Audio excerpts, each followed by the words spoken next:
एक राजा ने अपने सैनिकों को सड़क के बीच में एक बड़ी चट्टान रखने के लिए कहा।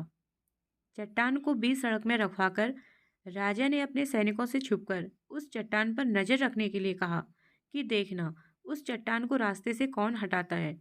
लोग उस जगह पर आते रहे और जाते रहे, लेकिन किसी ने भी उस चट्टान को रास्ते से हटाने की कोशिश नहीं की। उस चट्टान के पास लोगों के गुजरने वालों में राजा के कुछ गरीबी लोग और शहर के बड़े व्यापारी भी शामिल थे, और उनमें से कुछ लोग तो राजा को ही कोसने लगते, लेकिन किसी ने भी उस चट्टान को रास्ते से हटाने का प्रयास नहीं किया।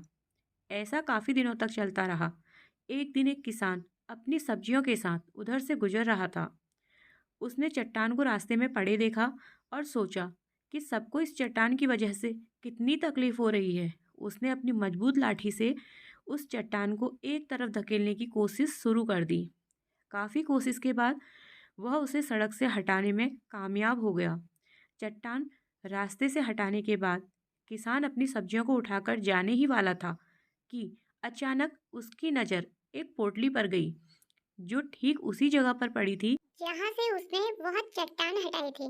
उसने उस पोटली को खोलकर देखा तो उसमें सोने के कई सिक्के थे और उन सिक्कों के साथ राजा का एक संदेश भी था, जिसमें लिखा था कि ये सोने के सिक्के उनके लिए हैं जो इस चट्टान को रास्ते से हटाएगा। दोस्तों, बिल्कुल ठीक इसी तरह हम सबकी लाइफ में भी कई परेशानियां आती हैं। कुछ लोग उन परेशानियों से बचकर निकल जाते हैं और कुछ रास्ता बदल देते हैं, और चंद लोग ठान लेते हैं उन परेशानियों का हल निकाल लेने की। और ऐसे ही लोग मुश्किलों में संभावनाएं और संभावनाओं में छिपे अवसर खोज लेते हैं। मजबूत इरादे और नेक दिल के साथ किए गए कोशिशों के परिणाम हमेशा ही अच्छे आते हैं। इसलिए जीवन की परेशानियों से घबराओ मत, बल्कि उन परेशानियों को हल करने की कोशिश करते हुए जीवन के सफर में आगे बढ़ते रहो। Please like, subscribe and comment. Thanks for watching.